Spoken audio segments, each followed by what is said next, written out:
예수님이 오시기 전에, 이사야 선지자는 예수님이 오시기 전에 600여 년 전에 예수님이 성령으로 기름 부음을 받고 복음을 전하실 것을 이사야 61장 1절 3절에 말씀하셨습니다.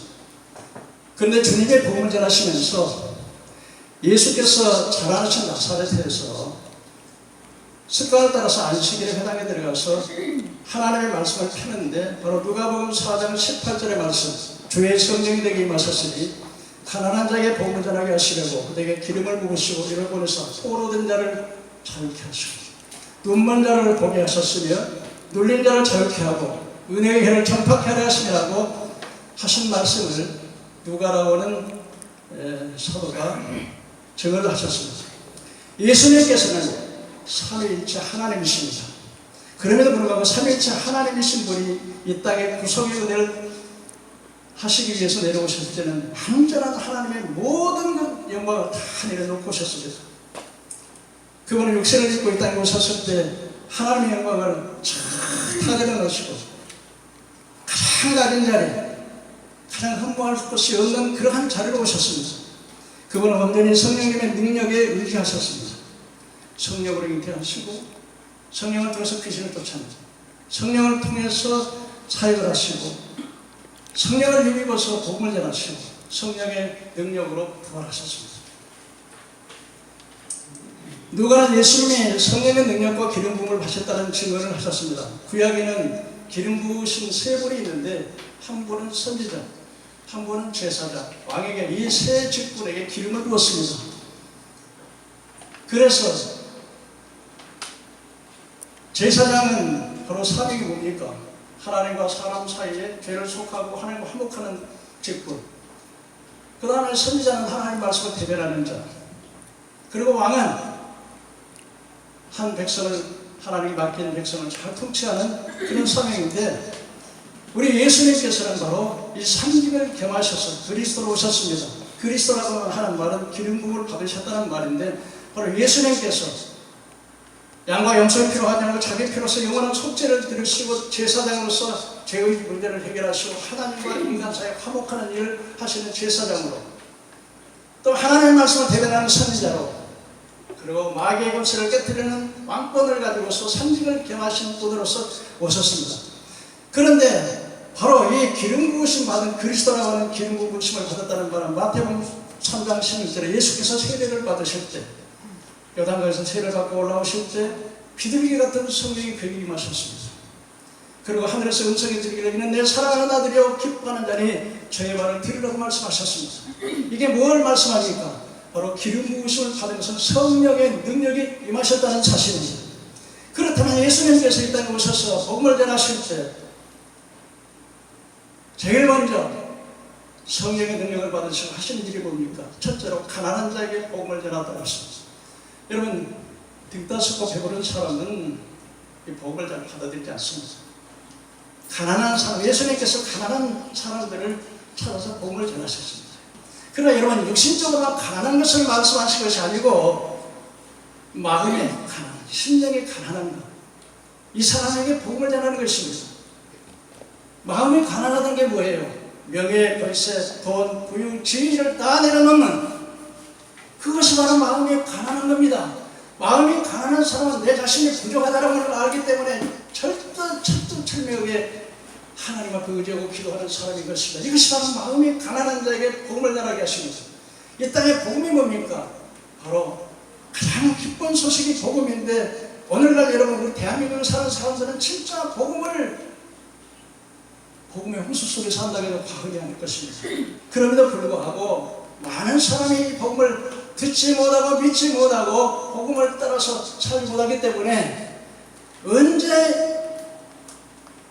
가장 위험한 때로 나느냐, 이 육신에서 몸이 빠져나갈 때 비로소 천국이 있고 지옥이 있고 정말 내가 예수님이 구원자라고 하는 사실을 그때야 깨달았습니다. 그러나 그때는 이미 됐습니다.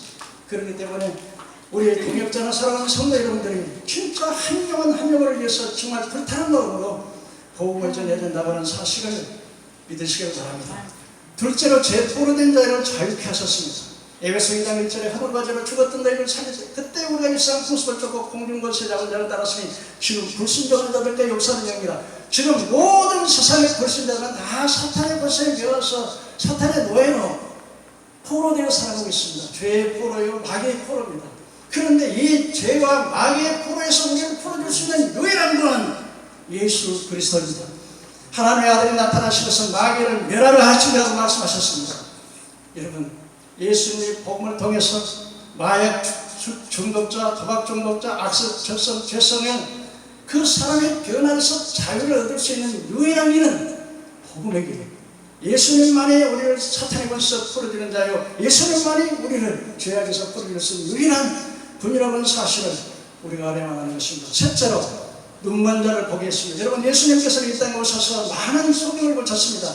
그런데 이 소경은 두 가지가 있습니다. 첫째는 물리적인 육신적인 소경이 있고, 또 한 사람은 영적인 소경이 있습니다. 이 영적인 소경은 사람이 어디에서 와서 무엇 때문에 삶이 어디로 가는지 삶의 방향을 알지 못하고 진리가 무엇인 것을 알지 못하고 평생 우상 숭배하면서 멸망의 길로 달려갑니다. 이 영의 눈이 어두워서 무엇이 진리고 어디가 길이고 어디가 살 길인 것을 알지 못하는 것입니다. 그런데 우리 주님께서 이 땅에 오셔서 바로 복음을 전하게 해주심으로 이 눈먼 자를 보게 하셨습니다. 그래서 진리의 말씀을 들을 때 영안이 열려져서 사람이 어디에서 와서 무엇 때문에 삶에 어디로 가는지 삶의 방향과 삶의 가치와 의미를 분명히 볼 수 있게 되는 것입니다. 여러분, 예수를 믿고 교회를 다녀온다고 막 너트런 숨을 웃고 방황한다고 해서 다 되는 것은 아닙니다. 영적인 눈이 떼야 됩니다. 마지막으로 여러분, 눌린 자를 자유케 했다고 했습니다. 여러분, 세상 사람들은 육체에 눌리고 정신에 눌리고 영적으로 눌려 있습니다.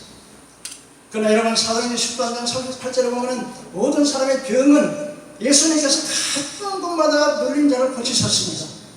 사도행전 13장 38절에 하나님 나사렛 예수에게 성령과 능력을 기름 붓듯 하셨으며 그가 두루다니시며 마귀에 눌린 모든 자를 고치셨다고 했습니다. 사도행전 8장 4절 7절에 보니까 빌립이 사마리아에 가서 복음을 전하니까 사람들이 그 복음을 듣고 그의 행하는 표적도 보고 그 말을 따르는데 많은 중풍병자와 안중병이가 일어나는 그 성의 기쁨이 충만하다는 것입니다. 오늘날 너무나 많은 사람들이 물리적으로 물론 병균에 오염해서 영양실적으로 병 걸릴 수 있겠지만 마귀에 눌려서 영적으로 정신적으로 전혀 병든다는 사실을 우리가 알아야 되는 것입니다. 마지막으로 여러분, 은혜의 진리를 전파하라 하신다는 것입니다. 은혜의 진리를 전파하게 하신다는 게 뭐입니까? 바로 여러분, 오순절이라고 하는 것을 여러분들이 보다 보면 이스라엘 백성들이 가나안 땅에 들어갔을 때 제일 첫 번에 매출적 추수를 했을 때부터 7주는 49, 50일째 되는 날 오순절 날 절기를 지켰습니다. 신약시대는 예수님이 부활하시면서부터 40일 세상에 계셨다가 열흘 동안 기도하는 50일째 되는 날 오순절이었습니다. 그런 얘기, 은혜의 해라는 게 뭐냐면 바로 희년을 말하고 있는데, 희년은 바로 안식년 7년 49년이 다음해가 희년이 되는데, 이 희년이 될 때는 모든 노예로 팔렸던 것, 토지 팔렸던 것 전부 다 본인께로 돌아오는 것으로 완전히 가난한 사람이 회복이 되는 것입니다. 오늘 여러분, 이 희년이 바로 뭡니까? 예수님께서 구약 4000년 선자를 통해서 땅에 오셨는데, 이 희년은 바로 예수 그리스도 오심으로 말미암아서 이 땅에 희년의 해결이 온 것입니다. 그래서 여러분, 우리 희년은 바로 죄와 저주와 죽음과 사탄의 권세에서 해방되어서 참된 자유, 참된 속죄, 참된 구원을 받게 됐다는 사실을 믿으시길 바랍니다. 여러분, 우리는 성령의 충만함을 받아서 가난한 자에게 복음을 전하고 포로된 자를 자유케 하고 눈먼 자를 눈을 뜨게 하고 은혜의 일을 전파할 수 있는 저와 여러분들 이를 주의 이름으로 축원합니다.